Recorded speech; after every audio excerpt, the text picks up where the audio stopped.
Pandian store சீரியல்ல அடுத்த ஒரு எபிசோட்ல என்ன மாதிரியான ட்விஸ்ட் எல்லாம் இருக்க போகுதுங்கிறத இந்த வீடியோல பார்க்கலாம். கதிர் வந்து முத்துவேலை நினைச்சு ஃபீல் பண்ணிட்டு ரொம்பவே வருத்தத்துல இருக்காங்க. ரொம்பவே ஃபீல் பண்ணிட்டு முத்துவேல் சொன்னது, டாக்டர் சொன்னது, இது எல்லாமே நினைச்சு ஃபீல் பண்ணிட்டு இருக்காங்க. கரெக்டா பழனி அந்த இடத்துக்கு வராங்க. பழனி வந்து, என்னாச்சு மாப்பிள்ள, தனியா இங்க உட்காந்து என்ன பண்ணிட்டு இருக்க? எல்லாரும் வீட்ல இருக்காங்க தானே? ஆமா மாமா, எல்லாரும் வீட்ல இருக்காங்க. சரி, சும்மா இப்படி உட்கார்ந்த, அப்படியே உட்கார்ந்துட்டு இருந்தேன்றாங்க. மாப்பிள்ள, ஏன் உன் முகமே வேற மாதிரி வாட்டமா இருக்கு? ஏதாவது பிரச்சனையான்னு சொல்லிட்டு பழனி கேக்குறாங்க. அதெல்லாம் ஒண்ணும் இல்ல மாமா, நான் நல்லா தான் இருக்கேன்னு சொல்லிட்டு பழனி கிட்ட வந்து கதிர் போய் சொல்றாங்க. சரி மாப்பிள்ள, என் பெரிய அண்ணன் முத்துவேல நீ பாத்தியாமே? எங்க வீட்டுல பெரிய பிரச்சனை. சக்திவேல் அண்ணன் முத்துவேல் அண்ணாவை கேட்டுச்சின்னு சொல்லிட்டு இருக்காங்க.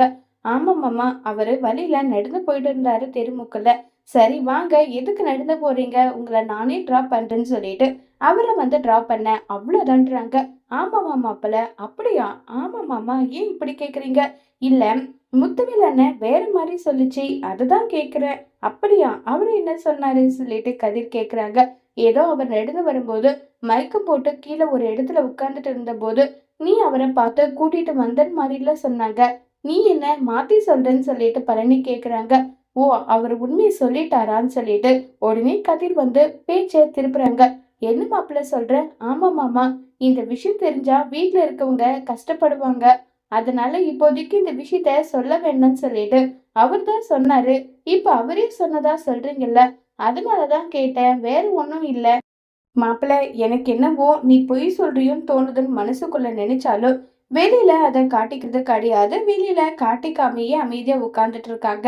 இப்ப வந்து நம்ம ராஜி வராங்க. ராஜி வந்ததுமே, வாங்க சித்தப்பா, இங்க என்ன பண்ணிட்டு இருக்கீங்கன்னு சொல்லி கேக்குறாங்க.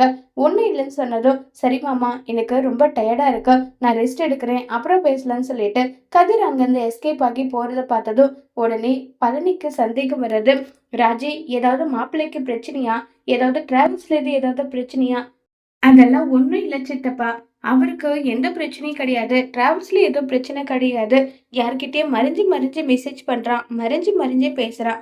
ஏதாவது கேட்டா அதுக்கு வந்து பதில் வேற விதமா சொல்றான். அவன் என்ன பண்றான், ஏது பண்றான், இது எதுவுமே எனக்கு தெரியலன்னு சொல்லிட்டு ரொம்பவே வருத்தமாவும் ஃபீல் பண்ணியும் வந்து பேசிட்டு இருக்காங்க. ஆமா, நான் கேட்ட கேள்விக்கு கூட பதில் சொல்லாம அதுக்கு வேற விதமான ஒரு பதில சொல்லிட்டு போனா நல்லா சொல்லி பேசிக்கிட்டு இருக்காங்க. இத கேட்டது என்னவா இருக்குன்னு சொல்லிட்டு பழனி யோசிச்சுட்டு இருக்காங்க. அடுத்ததா கோமதி, பாண்டியன், சரவணன் 3 பேரையும் கேக்குறாங்க. ஏண்டா, நீ கேட்டது தப்பு தானடான்னு சொல்லிட்டு திரும்ப சரவணனை கேக்குறாங்க. அம்மா, நான் இப்ப கூட சொல்றேன், நான் அவளை வந்து கேட்டது ரொம்ப ரொம்ப பெரிய தப்பு தான். நான் இல்லைன்னு சொல்லல, அவ மேல இருந்த கோபத்துல நான் பேசிட்டேன்னு சொல்றாங்க. உடனே பாண்டியன், இங்க பாருடா, தீயினால் சுட்ட புண் உள்ளாருன்னு ஒரு பழமொழி இருக்குல்ல, அப்படிதான்டா. நம்ம என்னதான் தீயில காயம் ஆனாலுமே அது வந்து மறைஞ்சிடும். ஆனா வாயினால நம்ம ஒரு சுடு சொல்லு சொன்னாலும் அது நீங்காத இருக்கும். அதை முதல்ல புரிஞ்சுக்கூடான்றாங்க. சரிப்பா, இனி அப்படியெல்லாம் நான் யார்கிட்டயும் எப்படியும் பேச மாட்டேன். அதுக்காக நான் மயிலு கூட சேர்ந்து வாழ வேணா, அது எனக்கு தெரியாதுப்பா, நான் வாழ முடியாதுன்னு சொல்லிட்டு சரவணன் அவரோட முடிவுல ரொம்பவே தீர்க்கமா வந்து இருக்காங்க. இப்ப நம்ம சரவணன் கிட்ட வந்து சொல்லிட்டு இருக்காங்க கோமதி, நாளைக்கு காலையில மயிலோட வீட்டுக்கு போக போறேன்டா, அங்க போய் உன் அப்பா பார்த்துட்டு வர சொல்லியிருக்காருன்னு சொல்லிட்டு சொல்றாங்க. உடனே சரவணன் எதுவுமே சொல்லாம அமைதியா இருக்காங்க. இப்போ உடனே, இங்க பாருடா, என்னதான் இருந்தாலும் சண்டை சச்சரவு இருந்தாலும் மயில வயித்துல வளர்ற குழந்தை வந்து இந்த வீட்டோட வாரிசு தானே, அதனாலதான் பார்க்க போலான்னு இருக்குன்னு சொல்லிட்டுலாம் இருக்காங்க. சரிம்மான்னு சொல்லிட்டு சரவணன் எதுவுமே பேசாம சைலண்டா வந்துடுறாங்க. இப்ப நேரா சரவணன் வெளியே வந்து அஞ்சலிக்கு கால் பண்ணி பேசிட்டு இருக்காங்க. அஞ்சலி, நடந்தது இதுதான் சொல்லிட்டு எல்லா விஷயமும் சொல்றாங்க. இதை கேட்டதும் உடனே அஞ்சலி வந்து, உங்க வீட்டுல இருக்கவங்க என்ன சொன்னாங்க சரவணான்னு சொல்லி கேக்குறாங்க. அம்மா 4 அடி அடிச்சாங்க.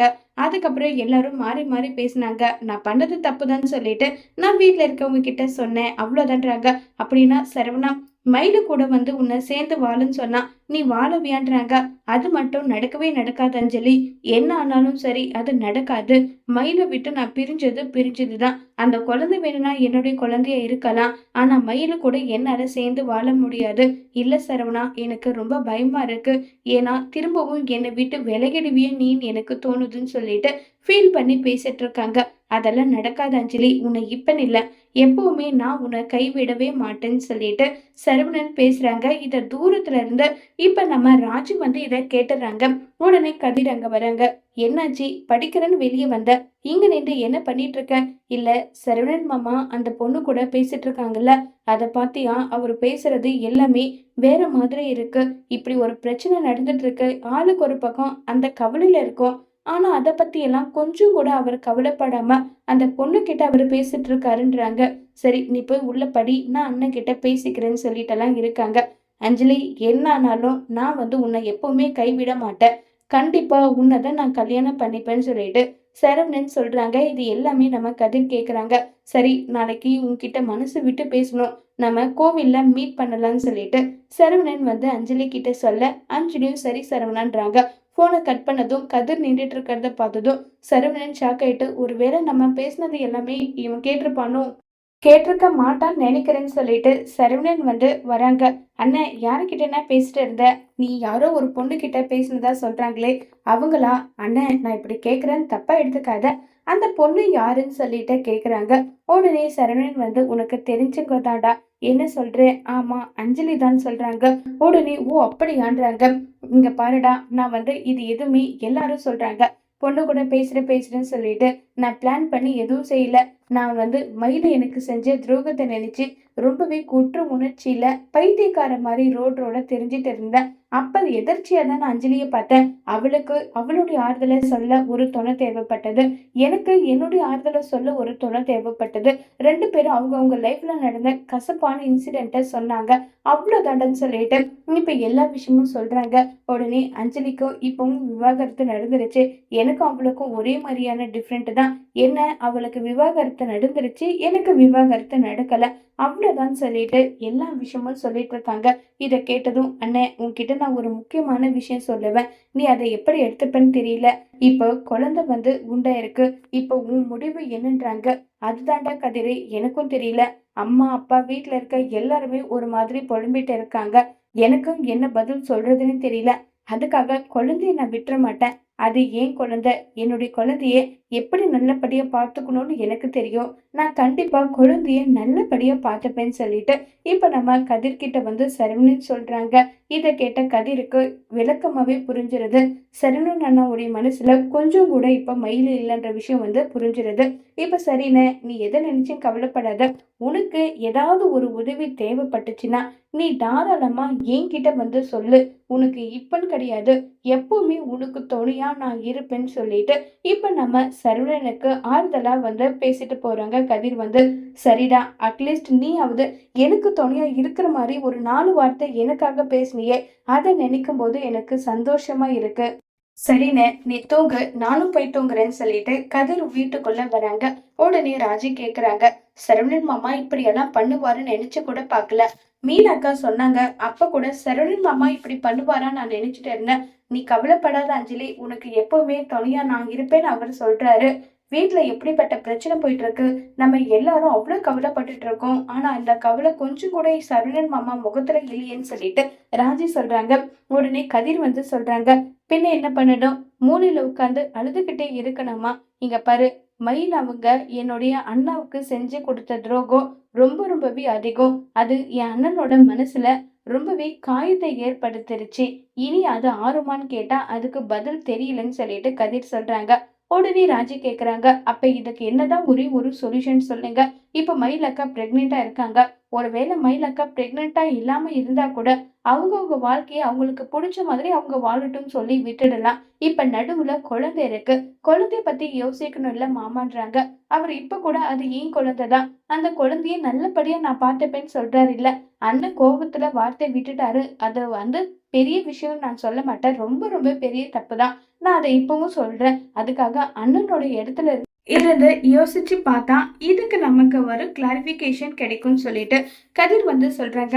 சரி, இந்த பிரச்சனையை அப்புறம் பார்த்துக்கலாம், அதுக்கு நேரங்காலம் வரும்போது பார்த்துக்கலாம், நீ படிக்க வேண்டிய வேலையை பண்றாங்க. கதிர், நான் உன்கிட்ட ஒண்ணு கேட்கணும். சொல்லு ராஜி. இல்ல அத்தை நாளைக்கு மயிலக்காவ பாக்கறதுக்காக அவங்க வீட்டுக்கு போறாங்க. அத்தை கூட நானும் போகலான்னு இருக்கேன். கோச்சிங் கிளாஸ் இல்லையா? இல்ல நாளைக்கு லீவு தான். நான் போயிட்டு வரட்டுமான்றாங்க. இது என்ன கேள்வி? உனக்கு போகணும்னு விருப்பம் இருந்தா நீ தாராளமா போயிட்டு வான்னு சொல்றாங்க. சரி கதிர்ன்னு சொல்லிட்டு அடுத்த நாள் காலையில ஃப்ரூட்ஸ் எல்லாமே வாங்கிட்டு இருக்காங்க. மீனா வந்து மயிலக்காக்கு இந்த விஷயத்த சொன்னா மயிலக்கா ரொம்ப சந்தோஷப்படுவாங்க. அதனால இந்த விஷயத்த சொல்லலாம்னு சொல்லிட்டு முடிவு பண்றாங்க. முடிவு பண்ணிட்டு, அக்கா எங்க இருக்கீங்க? உங்ககிட்ட ஒரு முக்கியமான விஷயம் சொல்ல போறேன். அத கேட்டா நீங்க சந்தோஷப்படுவீங்க. அத்தை உங்கள பார்க்க வந்திருக்காங்க. நீங்க பிரெக்னென்ட்டா இருக்கிற விஷயத்த சொல்ல வேணும்னு சொன்னீங்கல்ல, நான் வீட்ல சொல்லிட்டேன்றாங்க. ஏன்னா சொல்ல வேண்டிய சூழ்நிலை இருந்தது. அதனால நான் விஷயத்த சொல்லிட்டேன்னு சொல்றாங்க. இத கேட்டதும் சரி சொல்லிட்டு, இப்ப நம்ம மயிலுவும் அமைதியா இருக்காங்க. உடனே பாக்கியம் கேக்குறாங்க. யாருடி வராங்கலாம்? மீனா எதுக்கு ஃபோன் பண்ணான்னு சொல்லிட்டு கேக்குறாங்க. நான் பிரெக்னென்ட்டா இருக்கிற விஷயம் அத்தை மாமாவுக்கு வீட்ல இருக்க எல்லாருக்கும் தெரிஞ்சிருச்சா? அதனால அவங்க என்ன பார்க்க வராங்களான்னு சொல்றாங்க. யாரு? உன் மாமியாக்காரி வராளா? வரட்டும் வரட்டும். இன்னைக்கு என் கையில செமையா வெளுத்து வாங்க போறேனான்றாங்க. மா என்னம்மா பேசுற? நீ வாய மூடு மயிலு. நானும் என் புருஷனும் நீ கர்ப்பமா இருக்கிற. உனக்கு ஒரு நியாயம் கிடைக்கணும்னு சொல்லிட்டு வீட்டை தேடி போனா வந்தவங்களுக்கு ரொம்ப மரியாதை கொடுத்து அனுப்புனாங்க. உன் அப்பாவை அடிச்சு உன் புருஷன் என்னெல்லாம் பண்ணான். அதுக்கு பதிலுக்கு பதில் அவளுக்கு நான் கொடுக்க வேண்டாமான்னு சொல்லிட்டு ரொம்பவே கோவத்துல வந்து இருக்காங்க. மா போதுமா, இதுக்கு மேல இத பத்தி பேசாத. அவங்க என்ன பார்க்க வந்திருக்காங்களா? என்கிட்ட பேச வந்திருக்காங்களா? அவங்கள பார்க்கறது பேசுறது என்ன பண்ணணுமோ அதை நான் பார்த்துக்கிறேன். இதுல நீ தலையிடாத. இது என்னுடைய குடும்ப விஷயம்ன்றாங்க. இங்க பாருடி, உன் குடும்ப விஷயம்னா அது உன்னோட வச்சுக்கணும். என்னையும் என் புருஷனையும் அசிங்கப்படுத்த அவங்களுக்கு யார் உரிமை கொடுத்தது? சொல்லுடி, யார் உரிமை கொடுத்தது? உன் புருஷன் கண்டவ கூட ஊரை சுத்திட்டு இருக்கான். அதை கேட்க துப்பில்ல துப்பு கெட்டவங்களுக்கு. என்னுடைய புருஷனை அடிக்கிறாங்களா? நான் சும்மா விட மாட்டேன்னு சொல்லிட்டு கோவத்துல இருக்காங்க. உடனே மாணிக்கம் வந்து, பாக்கியம், ஏதோ பிரச்சனையெல்லாம் முடிகிற மாதிரி ஒரு தோணுது. அவங்களாவே மனசு இறங்கி நம்ம பண்ண தப்பு எல்லாம் மறந்துட்டு வந்திருக்காங்கன்னா மயிலவ கூட்டிட்டு போக கூட ஒரு வாய்ப்பா இருக்கலாம்ல. நீ ஏன் பாக்கியம் இப்படி பேசிட்டு இருக்க? என்ன மாப்பிள்ள தானே அடிச்சாரு. இருக்கட்டும் விடு. அடிச்சா என்னன்னு சொல்றாங்க. ஏ புத்தி கெட்டவரே, உனக்கெல்லாம் என்னையா சொல்றது? நீ எல்லாம் என்ன மனுஷன்னு கூட தெரியல. எனக்கு வர்ற கோபம் ஆத்திரம் கூட உனக்கு வரலையான்றாங்க. பாக்கியம், இப்ப நம்ம பொண்ணு வாழ்க்கை பத்தி நினைச்சு பார்க்கணும். இப்ப அவ ஒருத்தி இல்ல, 2 பேர் உசுர அவ வந்து சுமந்துட்டு இருக்கா. அவ வாழ்க்கை பத்தி தான் நம்ம நினைக்கணும். இதுக்கெல்லாம் நீ ஃபீல் பண்ணாதுன்னு சொல்லிட்டு தான் இருக்காங்க. மயிலு வந்து, மா அவங்க வருவாங்க, என்ன பார்ப்பாங்க, என்கிட்ட பேசுவாங்க. அவங்களுக்கு என்ன பதில் சொல்லணுன்றத நான் பாத்துக்கிறேன். இதுல நீ தலையிடாத. என் மாமியார் கிட்ட நான் பேசிக்கிறேன்னு சொல்லிட்டு மயிலு சொல்றாங்க. அப்படின்னா நான் எதுவுமே சொல்லக்கூடாதுன்னு சொல்ல வரியா? மா ப்ளீஸ் மா, இருக்கிற பிரச்சனைய ஊதி ஊதி பெருசாக்க வேண்டாம். என்ன பண்ணணும் ஏது பண்ணணுன்றத நான் பாத்துக்கிறேன். தயவு செஞ்சு இந்த விஷயத்துல நீ தலையிடாதுன்னு சொல்லிட்டு மயிலு பாக்கியத்தோட வாயை அடைக்கிறாங்க. இப்ப கோமதி ஒருவேளை மயிலோட வீட்டுக்கு வந்தா பாக்கியம் என்ன பேச போறாங்க?